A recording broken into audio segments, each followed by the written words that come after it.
Morning, this is Mr. Willie in West Virginia. It is February the 21st. I believe it's a Wednesday, and my furnace is off. It's great. Want to share this morning. I woke up and I've just had a really good morning as far as just feeling the presence of God right off the bat, and it's a phenomenal thing for us. I'm going to read some scripture because I think that for many of you there are things going on that cause you to suffer, things that go on that have you confused, things that are going on in your life that you just kind of question whether or not God sees what's going on. When I got up this morning, I usually serve my children communion before they head off to school and to work, my grandchildren and my daughter, and then I just kind of ask God what He wants to say.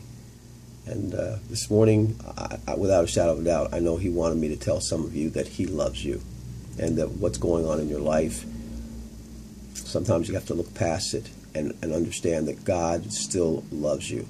I'm going to share some scripture from a very wise man named Solomon, and it's in the book of Ecclesiastes. This is where God led me this morning.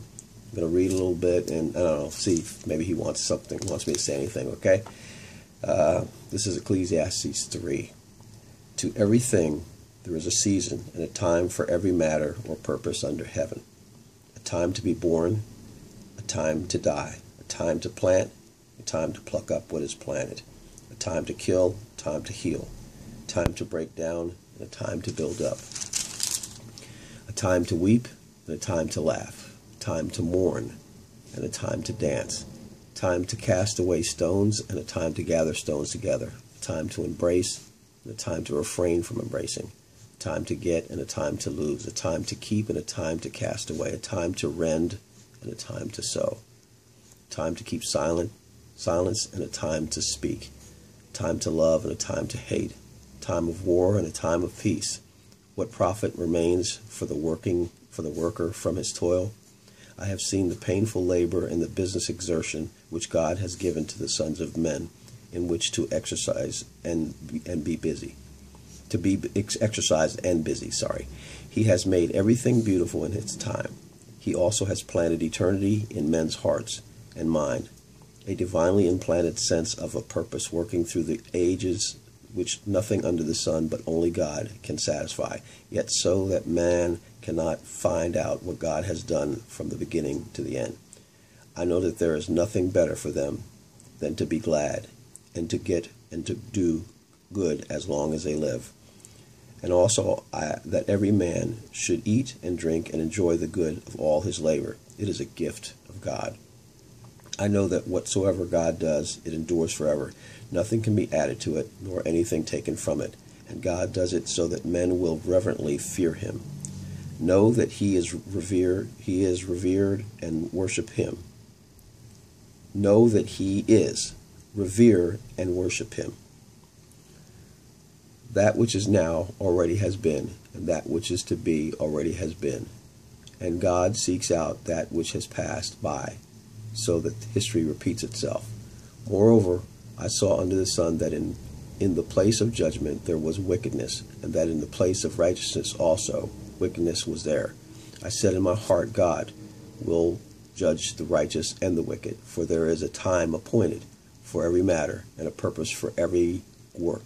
I said in my heart regarding the subject of men of God, I said in the heart regarding the subject of the sons of men that God is separating and sifting, trying them that may see that by themselves under the sun without God they are but as beasts. For that which befalls the sons of men befalls beasts. Even one thing befalls them, as the one dies, so dies the other. Yes, they all have one breath and spirit, so that a man has no preeminence over a beast, for all is vanity, emptiness, falsity, and futility. All go to one place, and all are in the dust, and all turn to dust again. All are of the dust, Who knows the spirit of man, whether it goes upward, and the spirit of the beast, whether it goes downward to the earth? So I saw that there is nothing better than that a man should rejoice in his own works, for that is his portion. For we shall bring him back.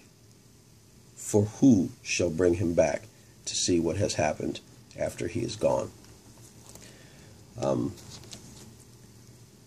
In my heart this morning, I think my spirit, I'm happy. I'm very joyous because of connections I have with other humans. We had a great Bible study last night. I mean, a great Bible study. I mean, for you to think Bible studies are boring, I'm in one that's just, it's just been so much fun. I look so forward to Tuesday nights. And tonight is a Wednesday night. I'll be teaching a Bible study at our church. This morning I get to go speak at the mission. And life is busy for the Lord, and I'm really excited about what He's doing. But I know for a lot of you, life is just mundane. It's frustrating. It's hitting one wall and then hitting another wall, and it's wondering why you're in situations that you're in. It's questioning whether or not you're even sane or smart enough to figure a way out of some things. But I want to encourage you all. I've watched people mature. I've watched people who follow the Lord or who attempt to go after the Lord. I've seen their lives go good. I've seen their lives go bad. I've had an up and down, almost a roller coaster of a life. It's been a comedy of errors, but I can honestly say that a lot of the stuff that I've gotten myself into, I got myself into. I don't blame God for what I get myself into. And the steps of a good man, good woman, good children, they're ordered by the Lord, but at the same time, we have some input into how we get where we get. I believe that God knows exactly where we're going to go, and that He has a way of influencing us to go in certain directions, but we still have free will, so we can do whatever we want.